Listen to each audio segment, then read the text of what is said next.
I would hope that they could maintain rec centers and parks and schools. I wish there were more parks.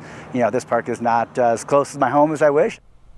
We've heard your concerns and hopes for the future of Denver Parks and Recreation as the city cuts programs, jobs, and funding to address a $200 million budget shortfall. This is something Denver 7 has been saying on top of for months now, from the $118 million in layoffs and position eliminations to nearly $1 million cut from the city's general fund. The problem is now in the hands of city departments.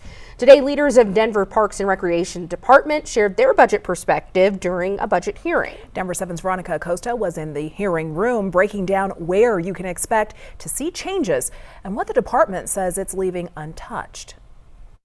This is Leia and Lucy. They're both rescues that we adopted here. At 9 and probably 11 years old, Leah and Lucy love the park, as does their owner, Haley Jennings. We love the upkeep. I think it's amazing how much work they put into the gardening and the just atmosphere of the park. It's the exact atmosphere of the dozens of Denver Parks and Recreation Centers and how they'll operate in 2026 being discussed in this room Thursday by Jolan Clark, the executive director of Denver Parks and Rec. And I think we really came forward with a budget that was every single dollar we could find, every coin in, every couch cushion. Denver is dealing with a $200 million budget shortfall. 169 people were laid off by the city in August. 666 vacant positions eliminated. Departments asked to trim their budgets too. We were able to preserve kind of our core functions and the stuff that is really impactful for our residents. At Parks and Rec, the cuts will be more than $10 million. Cuts Clark says will result in the elimination of its Kid Watch program and cable TV at rec centers,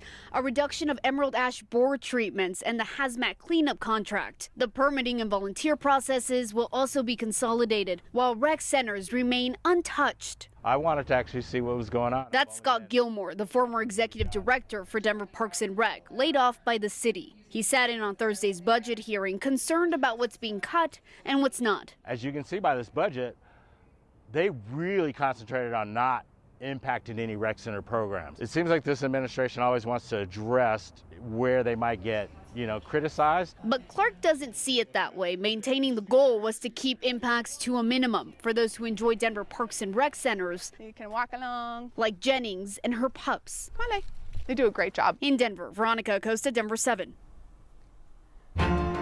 Let's continue this conversation about Denver's budget hearings. I've also been following along with them this week, and yesterday, Denver's Department of Housing Stability, or HOST, Executive Director Dr. Jamie Reif, presented her department's budget. I listened to that hearing, then went through last year's budget, and here's what I found out. HOST's budget is decreasing by more than $20 million compared to last year. The department is losing funding due to federal cuts and COVID-era grants ending.